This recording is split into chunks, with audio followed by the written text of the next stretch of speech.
गुजरात के बरूमाल में स्थित श्री सद्गुरु धाम में शिव महापुराण कथा का आयोजन हो रहा है। यह कथा स्वामी विद्यानंद सरस्वती जी महाराज के सानिध्य में हो रही है, जिसका वाचन स्वामी चिदंबरानंद जी महाराज के श्री मुख से किया जा रहा है। वहीं शिव महापुराण कथा सुनने के लिए रोज हजारों आदिवासी भक्त पहुंचते हैं। वहीं महामंडलेश्वर स्वामी चिदंबरानंद जी महाराज ने शिव महापुराण कथा का महत्व बताया और 7 से 12 अप्रैल तक होने जा रहे संकल्प सनातन 2025 कार्यक्रम को सनातन के लिए बेहद महत्वपूर्ण बताया। बता दें कि 12 अप्रैल को विश्व के त्रयोदश ज्योतिर्लिंग भगवान श्री भाव भावेश्वर महादेव के 25वें जन्मोत्सव को रजोत्सव के रूप में मनाया जाएगा, जिसपे भारतवर्ष के बड़े बड़े संत और महात्मा पहुंचेंगे।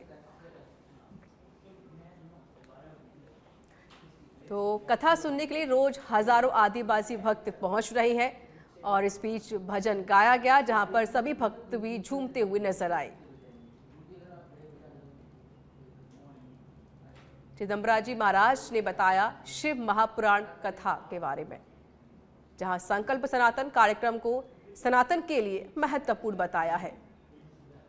बता दें कि 7 से 12 अप्रैल तक संकल्प सनातन कार्यक्रम का आयोजन किया जाएगा। गुजरात के बरूमाल क्षेत्र में शिव महापुराण का आयोजन किया गया है और ये शिव महापुराण का आयोजन स्वामी विद्यानंद सरस्वती जी महाराज के सानिध्य में हो रहा है। कथावाचक महामंडलेश्वर स्वामी चिदंबरानंद जी महाराज हमारे साथ जुड़े हैं। इनसे बात करेंगे सनातन के बारे में, बात करेंगे शिव महापुराण के बारे में। तो स्वामी जी, आप यहाँ पर आए हैं और शिव महापुराण आपको काफ़ी अनुभव हो गया है, और भक्तों में क्या इसमें बदलाव आता है और क्या महत्व है शिव महापुराण का? आपका बहुत बहुत स्वागत। सनातन धर्म की एक परंपरा और पद्धति है कि पुराणों के माध्यम से वैदिक तत्व ज्ञान को लोगों तक सरलतापूर्वक कैसे पहुंचाया जाए।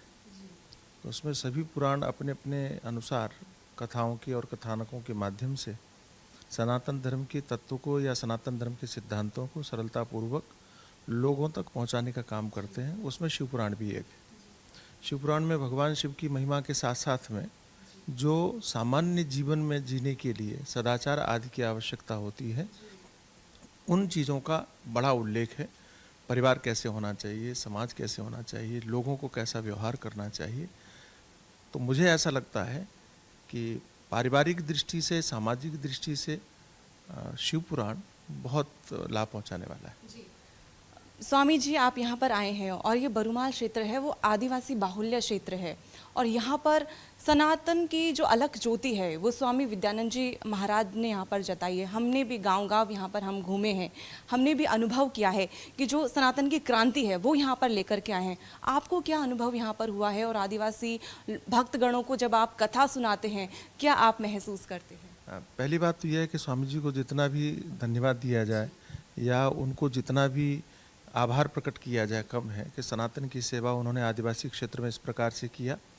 एक आदर्श पुरुष की तरह हैं पूज्य विद्यानंद जी महाराज, कि जिन्होंने आदिवासी क्षेत्र को इतना विकसित कर दिया आध्यात्मिक रूप से, सनातन धर्म की दृष्टि से, कि यहाँ जो एक सबसे बड़ी एक जो वर्तमान समय में पूरे भारतवर्ष में आवश्यकता अनुभव की जाती या जो चर्चा का विषय है वो है धर्मांतरण।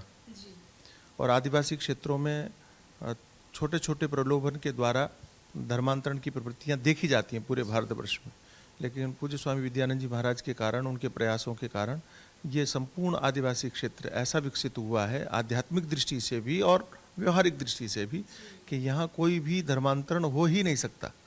तो पूरे भारतवर्ष के लिए एक आदर्श मॉडल स्थिति है। किसी व्यक्ति को यदि प्रचार करना है, प्रसार करना है, किसी व्यक्ति को धर्मांतरण रोकना है, तो मुझे ऐसा लगता है कि पूरे भारतवर्ष के हर प्रदेश में कि हर जिले में स्वामी विद्यानंद सरस्वती जी जैसा महात्मा होना चाहिए।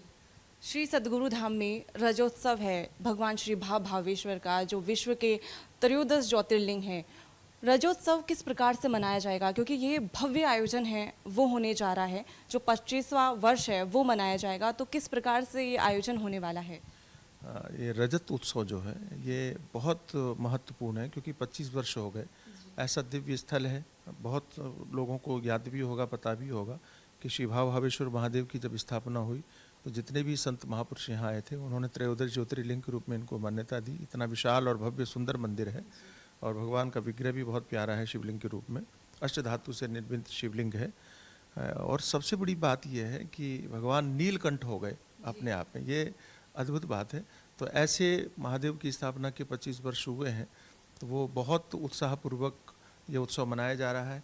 और उसी उत्सव की श्रृंखला के अंतर्गत ये शिवपुराण का भी आयोजन है। साथ साथ में बहुत संत महापुरुष हैं, आचार्य महामंडलेश्वर हैं, महामंडलेश्वर हैं, राजनेता हैं और संघ प्रमुख मोहन भागवत जी हैं, आदि बड़ी बड़ी हस्तियाँ पधार रही हैं।